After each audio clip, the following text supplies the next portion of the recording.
Guys, it's Rachel with Pretty Pitty. Today I actually want to discuss bite statistics. This has come up to me with a couple questions and concerns with some fellow supporters in the past, so it's something that I felt like I need to address. Personally, I stay far away from bite statistics for one reason. They aren't accurate. They are completely false. They are fake. They are there's so many factors and things that go into it that they can't, they're not true. So it's something that I choose to stay away from, and honestly really encourage others to as well. Now, I completely understand if you might not see eye to eye to me on this, but I do ask that you at least watch the rest of this video and take what I have to say in consideration if you are using bite statistics in your advocacy. The main problem I have with bite statistics is they don't narrow down the type or cause of the bite. So, let's say we have a dog who has lived with his family that has kids for a long time, but that dog, for whatever reason, just really didn't want the kids to crawl all over him or pull on his tail or whatever that day. So he gave all his warning signs to the owners who either chose to ignore them or didn't understand them or know them or whatever the case was, that the dog ended up biting and hurting and maybe injuring terribly the child. The report goes as, let's say it was a German Shepherd. German Shepherd bit kid. But I don't understand the correlation with that, because the German Shepherd over here, German Shepherd, didn't bite the kid because it was a German Shepherd. So I guess I have a hard time understanding the statistic overall and how people use it to support or not support. It just doesn't make sense to me, because that's like me going to the bank right now and, let's say, robbing a bank, and then the report would say skinny white girl robbed a bank. I mean, I didn't rob the bank because I'm a skinny white girl. There were so many other stresses or whatever that made me rob the bank. I mean, that's literally how ridiculous this sounds to me, and I know that it might sound like a joke and it might sound like an extreme way to look at it, but I mean, really, that's what it is. Second thing to consider is that not all bites are reported. Even ones that may have received medical attention or maybe received medical attention at home, not everyone chooses to be involved in that for whatever reason. You also have to take into consideration that the popularity of certain breeds of dog will make it more likely for that dog to be in a bite incident, which then would result in more of that type of dog being on the bite statistic thing that doesn't even make sense anyway. And with that being said as well, you guys had to remember that pit bull is actually a slang term.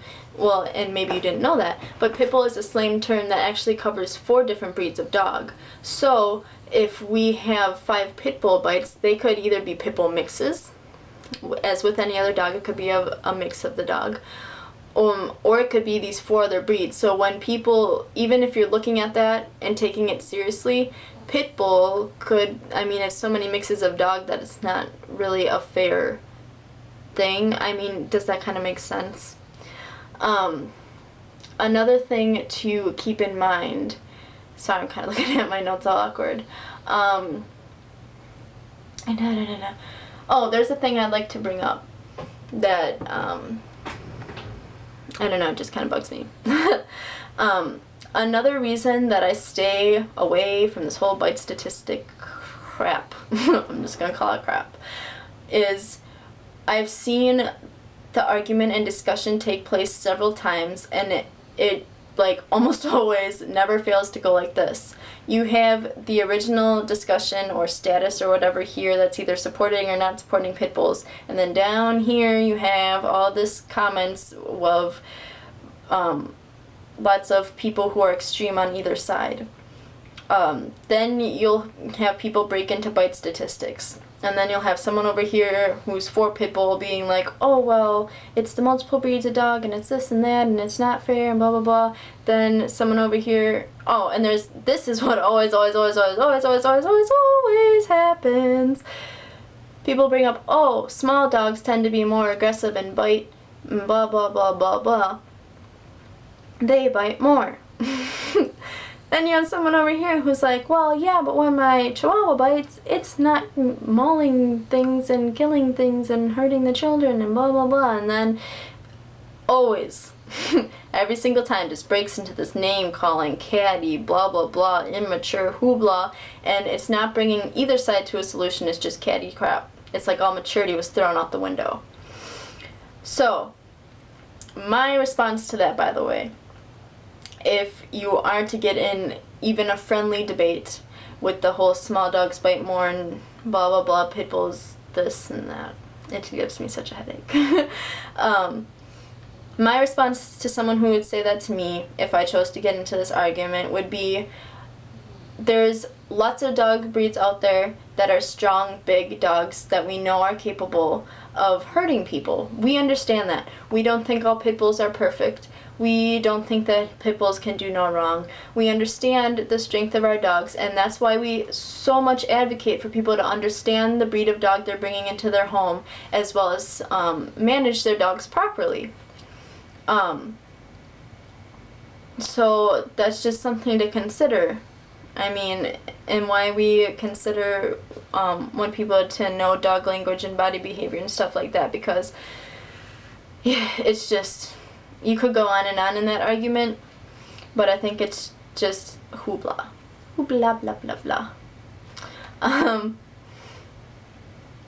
There's like so many other facts you could bring up about bite statistics, but I just, those are the main things I really want people to understand, is it's just inaccurate.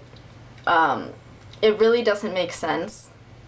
The correlation is just crazy to me, because let's even just erase everything I just said from your minds. Let's say that it is true that, what's a big strong breed of dog? Okay, it's true. It's true pit bulls bite more than other dogs. It's not really. Don't be editing this video and all that. But let's hypothetically say that it's true that pit bulls bite more than other dogs.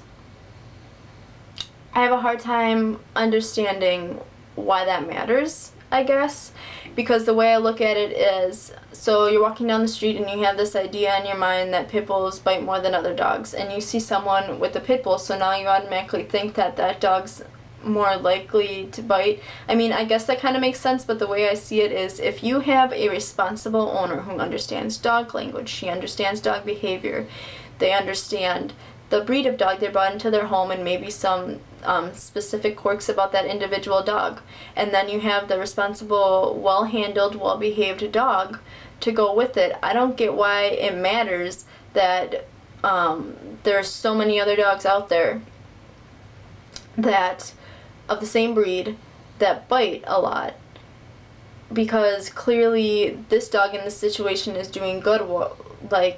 I mean, I have a hard time understanding how people don't realize that it's so much more than the breed of dog that causes a dog to bite. Like, it is. I'm sorry, but there's no going around it. If you understand dogs at all, you understand that.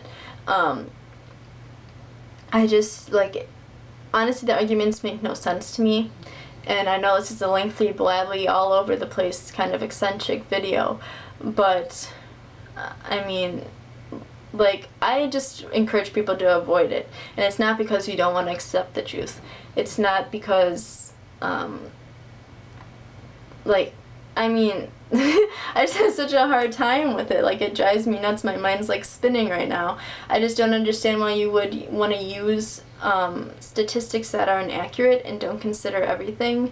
And I don't understand why it matters. I don't understand why people look at this correlation and view it as true. I mean, it's honestly completely mind-boggling to me, and I really encourage more people to maybe not use bite statistics. If it were up to me, I would have added it in my last video, because I guess I didn't realize that it was something that was still so prominent. I don't know, I just have a hard time understanding it. I mean, if you guys could give me more feedback about how you've used it in the past, I guess, but I really hope that you guys consider all this as well. I'm sorry that this is a bit blabby and a bit more awkward of a video, but I just really wanted to get my point out there. If you really did your research, there's many more facts about how certain things make bite statistics inaccurate as well, but since this is so lengthy, I just wanted to hit the main points. Sorry if I already said that. But also as well, a special shout out to my friend Kirsten. I made a little post about this, discussing how I want to address the public in this video, and she really helped me with some of the wording and how to bring these facts up to you guys. So thank you, Kirsten. I appreciate it a lot, as well as all my other fellow advocates and my BCBC, I can talk, family, for all your support and all the ideas and stuff you brought to the table. I love you guys so much. I really do. I love the community we're forming, and I hope it just gets bigger and bigger and bigger. Again, sorry for a bit of a lengthy video, but this is just something I wanted to bring up. I love you guys so much, and I hope you guys have a pretty day. Good night.